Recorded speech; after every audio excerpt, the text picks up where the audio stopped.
hear me? Mic check. Mic check. Say mic check if you can hear me. Mic check.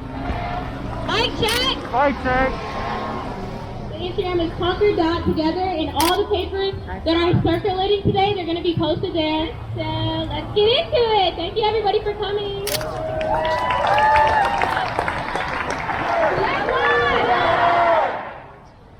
Black one. No justice, no peace. No justice, no peace. Okay.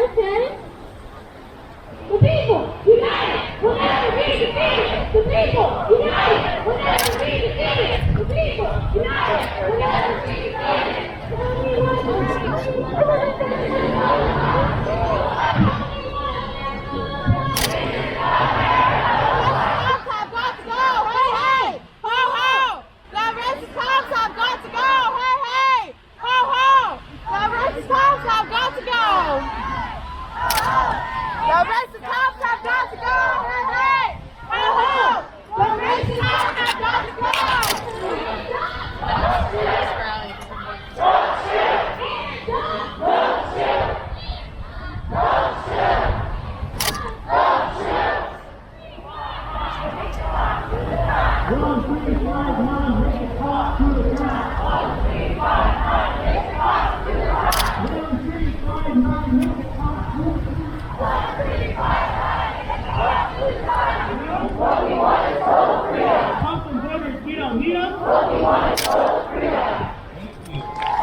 What is there in this town?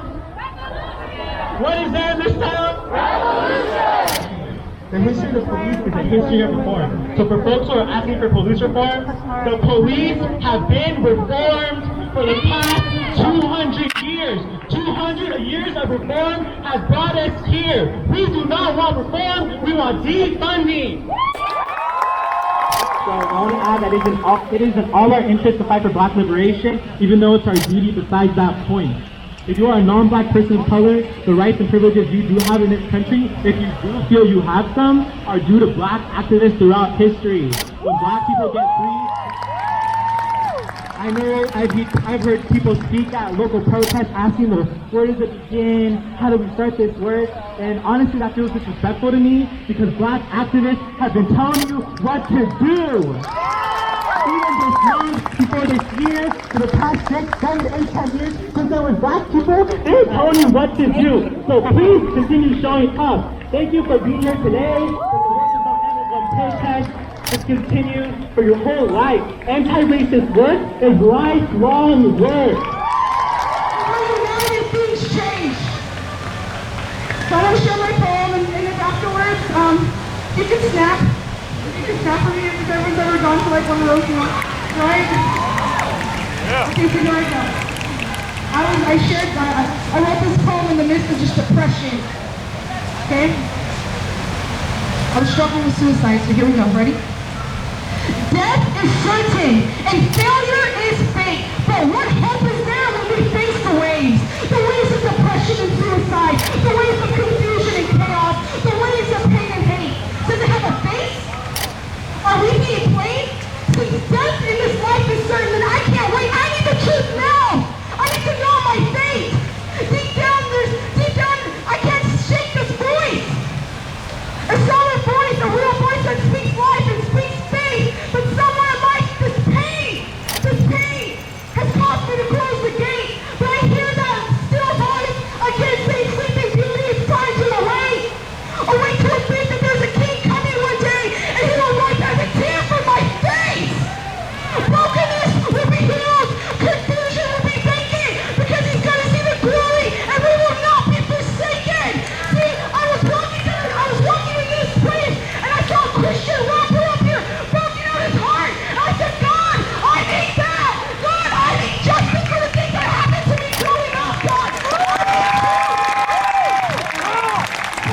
But what I do know is that Walnut Creek has active officers that shot Myra Paula last year. They're on the street. Myra Paula. And I'm not going to pull up their movement because their family knows all about it. But what I know as a black person in this community, why are they still on these streets? Why are we not demanding justice for these families that is down the street?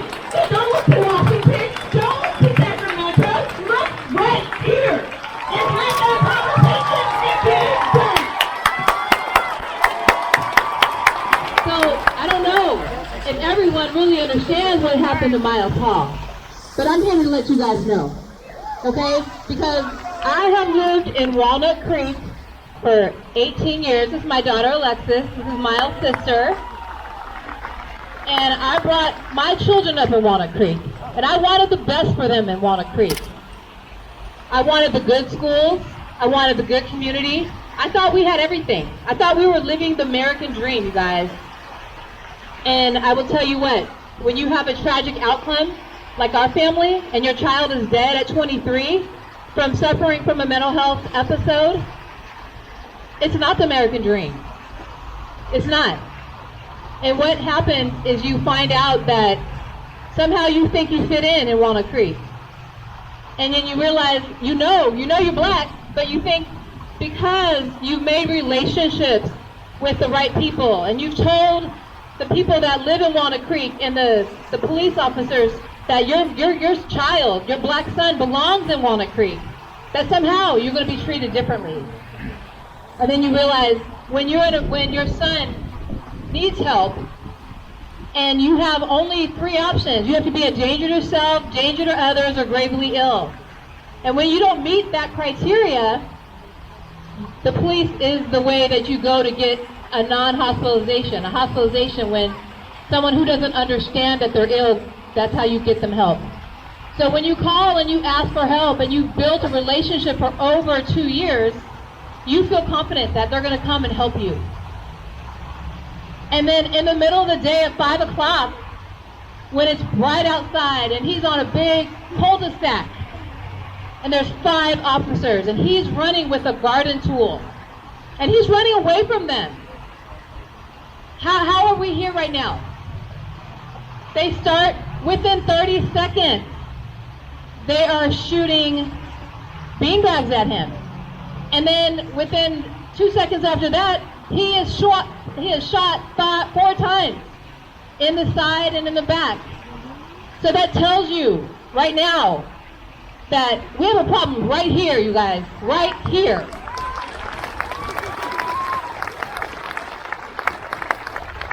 And I just don't, and it heartbreaks me to see the Ahmads and the Georges and the Stephans from Hayward, Stephen Taylor. It's heartbreaking. Every day is something new on the radio, on the news. And as a family, we are here to make change.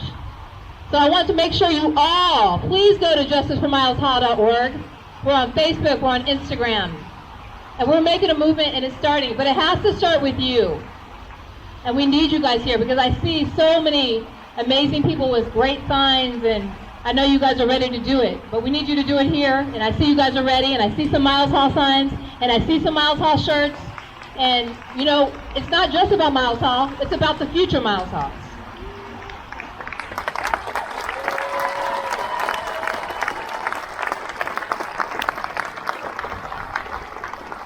Hi everyone, I'm Alexis Hall. Like my mom said, Miles is my brother. He will always be my brother, but thank you to the Walnut Creek Police Department. I no longer have a brother to be here with me, to play with me, to laugh with me, to hang out with. They took that from us, they took that from our family. When my brother was his most vulnerable, when he needed help, when we were trying to get him into the hospital, they came up and, like she said, within minutes he was dead. How is that right? Who are we supposed to call in for help when he needed to go to the hospital? The people that were supposed to help us took his life. Without question, without trying to de-escalate the situation, without trying to help my brother. He deserved better. George Floyd, Ahmaud Arbery, Stephen Taylor and Hayward, Willie McCoy and Vallejo, they deserve better. So it's not enough to just be outraged by George Floyd. Breonna Taylor. There's people right here. My brother Miles Hall was killed 15 minutes away. Exactly a year ago. Were you outraged then? Were you supporting us then? Please, we need your voice. We need your help. We will not stop fighting for my brother. We will never stop fighting. But we need young people, old people, everyone, our white allies. We need you to continue to show up. Once all these protests are done, we need you to still be here. Still fight for us, fight with us, and fight for the black community.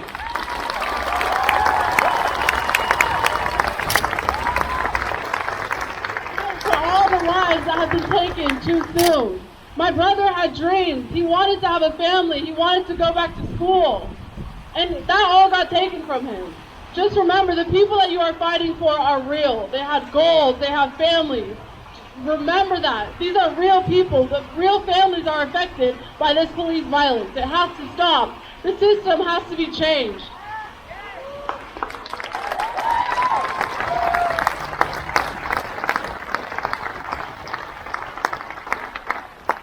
And again, thank you for being here. Continue to fight after today. Fight for my brother. Fight for all the black men and women that have been taken from us too soon. Thank you.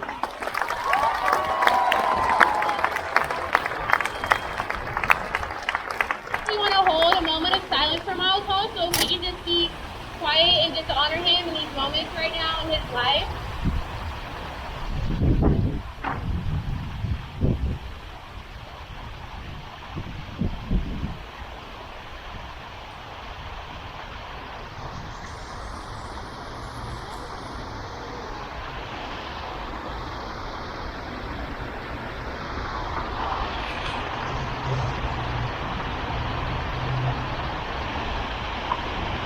Okay.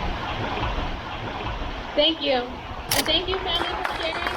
Please support. This is what we're talking about. Coming to a protest is not enough. It starts at home. These people are our neighbors and have been affected by police brutality. We need to do everything we can to support them. For them, all of us need to show these numbers whenever they need us to. All of us need to be there for them whenever they call on us. Miles Hall, stay in the person out here today. I really appreciate that even the non-people of color is out here protecting us and fighting for our rights. Please do more. There's more to do. Thank you very much. Here right now. If you believe in Black Lives Matter, put your fist up right now. Okay, so that's everyone, right? So I want to make that, keep it up. I see you guys putting it down now. Keep it up. I want to see you guys go home and start the change there. Support black businesses. Support entrepreneurs that are black, especially people of color. If you guys are raising your hand right now, you are part of the change. And it starts when you go home, not here. And that's all I gotta say.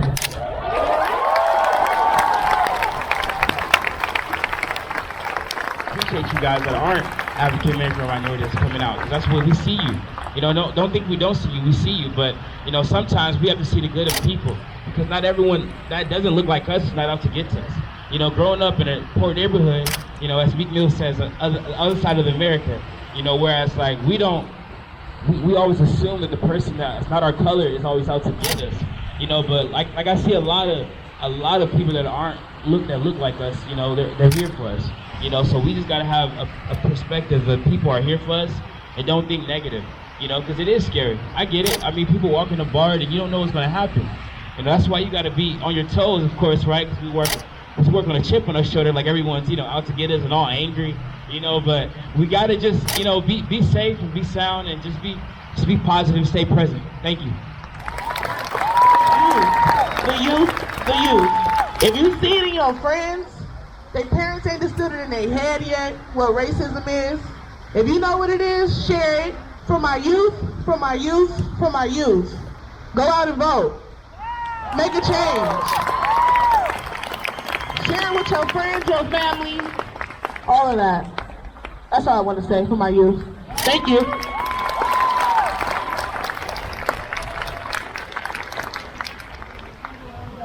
They no longer wear white hoods. Now they blend in, chameleons, in grocery stores, public parks, Washington, and they preach slander against a struggle they've never known, an injustice they've never endured. And according to them, because they have never been stabbed, I am no longer bleeding. especially if my blood doesn't belong to a porcelain beauty to which land ripped from the hands of the innocent has been given.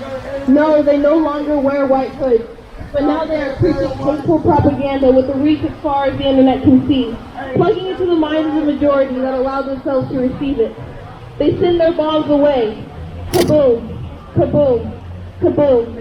With painful accuracy, the shrapnel flies past the porcelain and embeds itself violently into the four little brown bodies. The boy at the corner store, Ahmad, Trayvon, Tamir. The hearts of our ancestors, not understanding that the shrapnel will crush and scar over, permanently embedded in our family. The shards become part of our history, existing and shredding my insides gradually. Until my son or daughter receives my agony as a rite of passage, just as their grandmother endured the lashes, and sometimes if I open my mouth to expose the wrong, or sing of equality in a spiritual psalm, I am punished with a dagger, with delusional, liar, stupid, written on the blade. No, they no longer wear white hoods. Now some of them wear badges, threatened by our presence on subway platforms. Oh, your car is automatic, so are our guns. Sometimes we let you reach for your wallet claiming we saw one, and sometimes we kneel on your brown neck, our legs poised in a lunge. Occasionally, we even murder the young ones, just preventing another from growing into a thug. So with a bang, I wipe the sweat from my ivory brow and congratulate myself, my partner, my captain, on a job well done. No more. When I bring attention, suddenly I am branded the racist. When the majority won't acknowledge the difference between being hated and oppressed, both you've earned this hate, but for me, I am born, and the system does the rest. So for speaking in metaphors and hypothetical what-ifs, why do you get to take off the hood while my flesh and blood is still being lynched? Thank you. And it's hard. It's hard seeing my non-black friends fight and risk their lives for our lives. They shouldn't have to do that. We shouldn't be dying, first of all, but they shouldn't be having to risk their lives. We shouldn't be having to risk our lives to fight for human rights. Like, it should just be a human right. We should be able to live freely and speak freely and be unapologetically black, unapologetically human. We are here.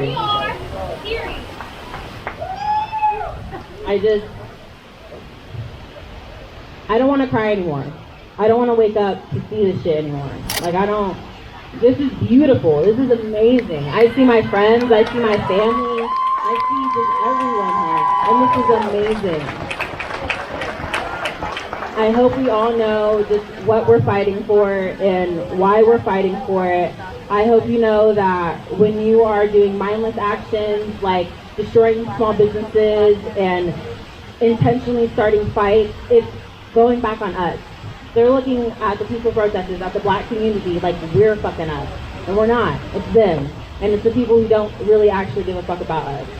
So if you're here, you care. If you're here, you're fighting for us. We are all fighting together, and you are fighting for us. That's it. Thank you. Get on stage.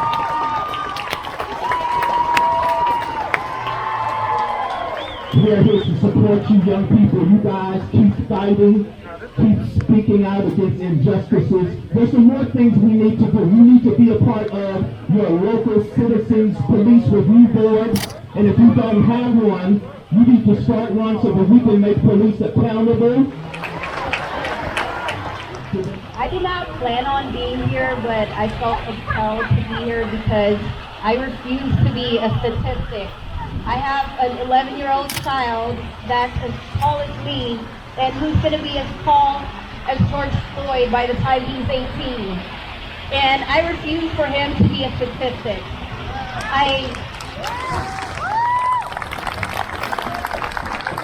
Because of my friends who have to explain to their young children, a 7-year-old little girl, 11-year-old, when they ask, Daddy, what's happening here?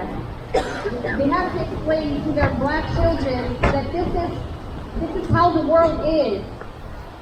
I refuse for that to be the status quo here. That's just the way it is. No, that is not okay. Basically, just want to say that this racism has been going on for too long, and you're not born racist. This is taught throughout many generations. And in order to stop this, we need educational reform. We don't put any money and any value into our education of our future generations. This has been going on for too long, and I just wanted to say that in order to make a change, we need to educate the ones below us and the ones that are going to learn and the ones that are going to grow up to see what we've been doing today. We have not, this is 2020, we should not be protesting the same shit, excuse my French, that we've been doing since 1800. This is actually my first protest, and I'm glad to be here. Thank you. I just wanted to say that this first starts with educational reform and educating our youth, because without our youth knowing our history and our past, we won't be able to shape our future. That's all I have to say. Thank you. I just wanted to get up here and say that I'm widely say all cops are bastards.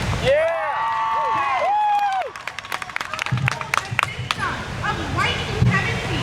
They all hold up a system of racism. All of them. We do not need to protect the people who have kept us captive. We do not need to make them feel good about their choices. Let them be their choices.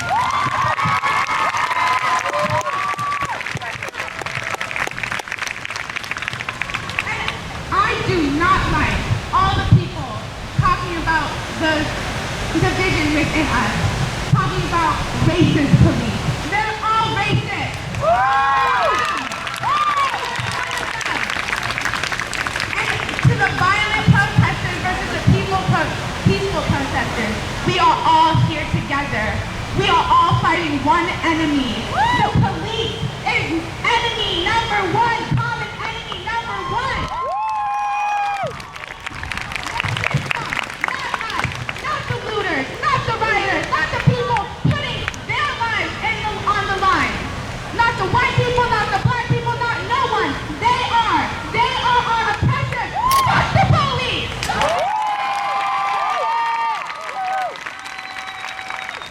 Man, I've never felt more proud walking these streets in Concord than today.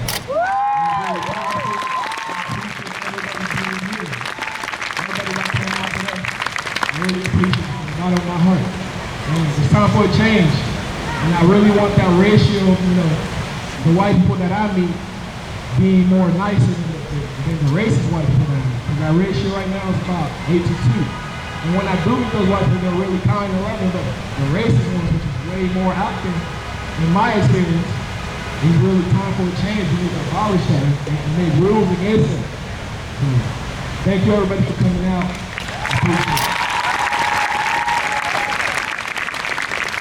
The FBI put out a report 4 years ago when Trump became president that there was a lot of white supremacists joining the police forces all across America. So number one, begin a national sweep of all police departments.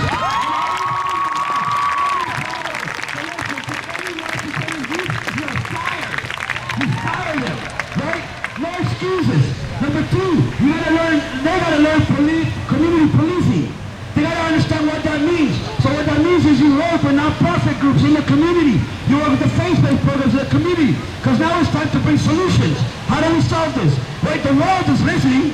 London protested, Berlin protested, New Zealand protested, right, all over the globe, France protested, because Black Lives Matter. And for all the white folks out in social media saying all lives matter, Black Lives Matter too.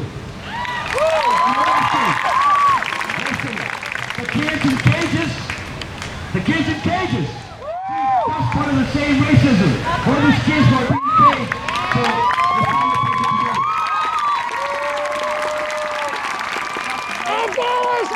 The United States is a settler colonial land. At a young age, we are spoon-fed a bullshit version of history, one that glosses over the struggles of people of color and black people alike. We need to educate ourselves in history. For instance, I'm looking at my brown community when I say this.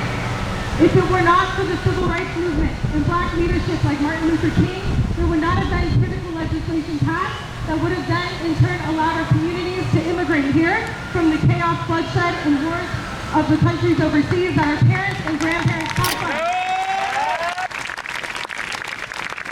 Countries like Afghanistan and Palestine have been destabilized as well because of the United States.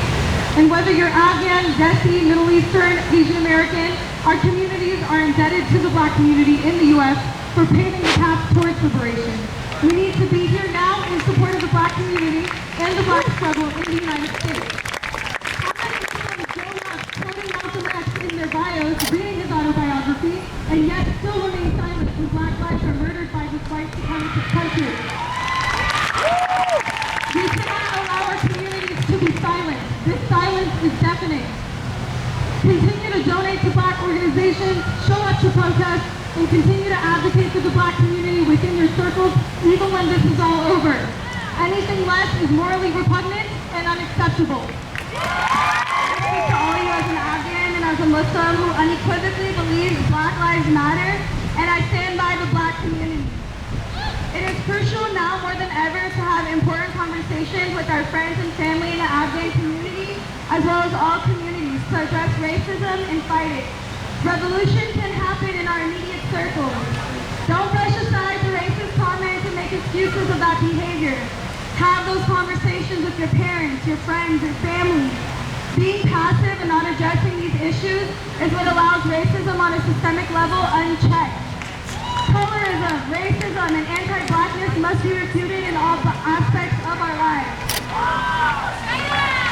George Floyd, may he rest in peace, cried out in agony, with fear and desperation in his voice, "I can't breathe." Breonna Taylor was in her own home, in bed, when the police wrongfully entered and killed her.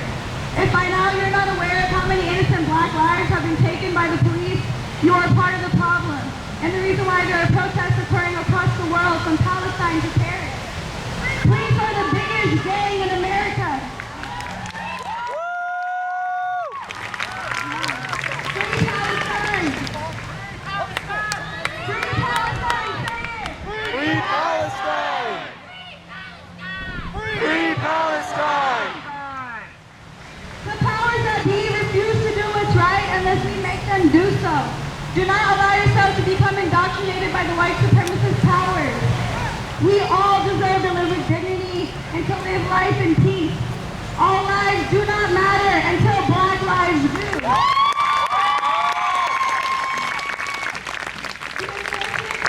Is that a lot of us know people who have been wronged by the police and the criminal system.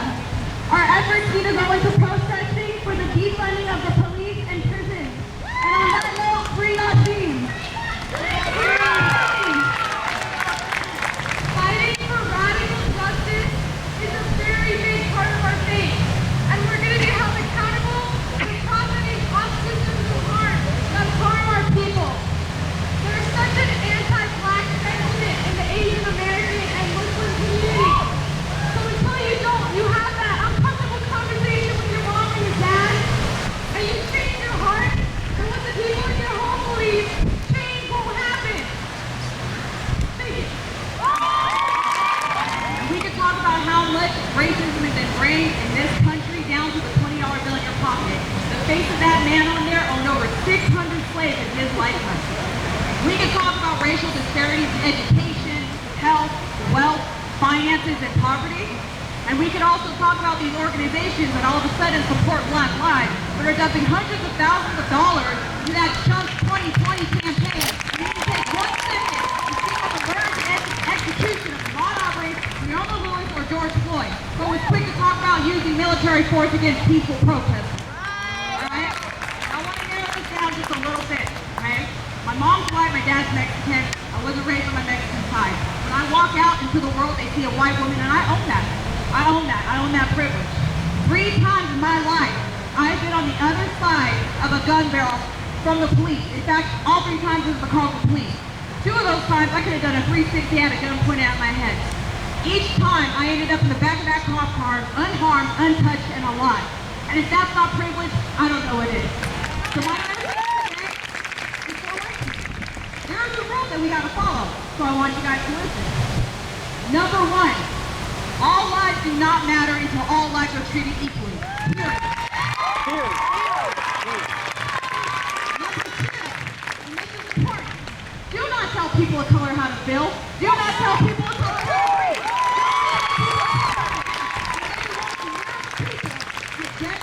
The degradation and torment and execution of their people for generations upon generations. We have a 69-year-old man up here talking about what his grandfather was telling him. And it goes on and on. Alright? This is the last rule. So I want you guys to listen up. Again, this is for white people. We need to understand that we will never understand. Period. We have to understand we will never understand. So if you don't agree with this movement, you need to listen, you need to educate yourself.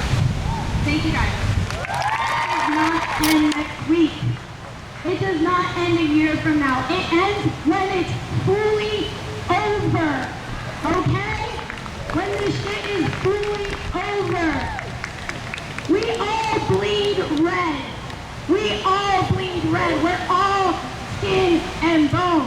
So why the fuck is melanin a fucking factor?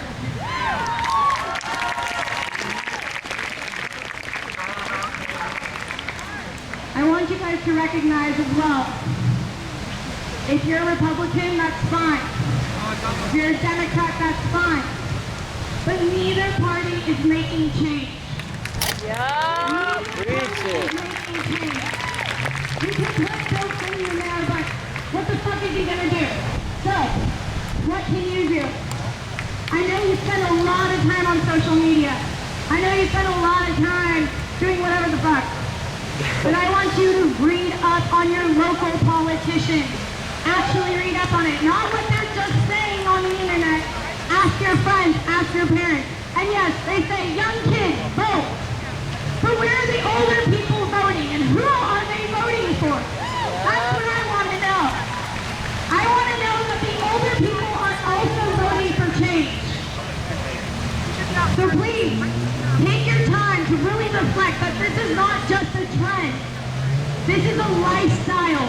This is a life change. This is going to be your children's lifestyle and your children's and your children's and your children's lifestyle. That's all I got to say.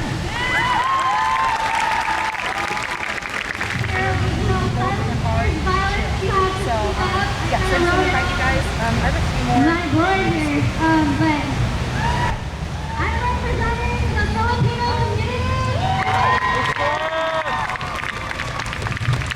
Growing up, our education system, our families kind of failed us. They made us kind of try and stand away from people of color and all the stereotypes. But, growing up, going to high school, we developed,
They have families. Remember that. These are real people, but real families are affected by this police violence. It has to stop.